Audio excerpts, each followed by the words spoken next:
കാസർഗോഡ് ജില്ലയിൽ 24 കണക്റ്റും കെ ചിറ്റലപ്പള്ളി ഫൗണ്ടേഷനും സംയുക്തമായി നിർമ്മിച്ചു നൽകുന്ന 100 പദ്ധതിയുടെ ഭാഗമായ കാസർഗോഡ് 14ാമത്തെ വീടിന്റെ തറക്കല്ലിട്ടു. പള്ളിക്കരയിലെ കാർത്തിയായനി അഭിലാഷ് ദമ്പതികൾക്കാണ് ഈ വീട് ലഭിക്കുന്നത്.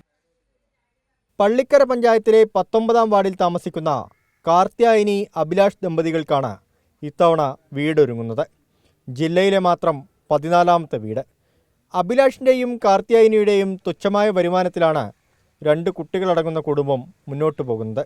ഇതിനിടയിൽ സ്വന്തമായൊരു വീടെന്ന സ്വപ്നം ബാക്കിയായി. പഞ്ചായത്തിനും മറ്റും നിരവധി അപേക്ഷകൾ നൽകിയെങ്കിലും ആരും ചെവിക്കൊണ്ടില്ല. അങ്ങനെയാണ് 24 കണക്റ്റിനെ സമീപിക്കുന്നത്. ബുദ്ധിമുട്ടായിരുന്നു. വീട് പഴയ വീടുണ്ടായിരുന്നു, പറ്റ പൊളിഞ്ഞിട്ട് ഇതായിട്ടുണ്ടായിരുന്നു. അങ്ങനെ അത് പൊളിച്ചിട്ട് ഇവർക്ക് പഞ്ചായത്ത് വീട് പാസ്സായതുകൊണ്ട് അത് പൊളിച്ചിട്ട് അന്നേരം ഇവിടത്തേക്ക് മാറ്റിയതാണ്.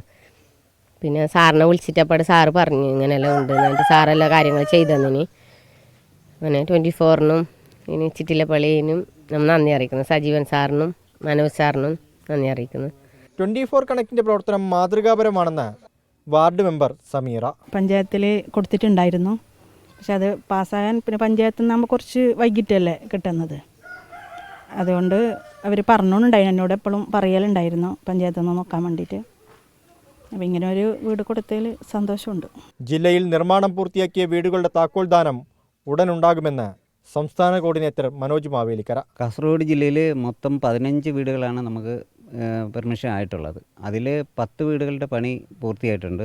അതിൻ്റെ താക്കോൽദാനങ്ങൾ ഉടൻ തന്നെ നടക്കുന്നതാണ്. ബാക്കിയുള്ള വീടുകൾ ഇപ്പം ഇന്ന് ഒരു വീടിൻ്റെ കല്ലിടിയിൽ നടന്നു. ബാക്കിയുള്ള വീടുകളിലും പണികൾ പുരോഗമിക്കുന്നുണ്ട്.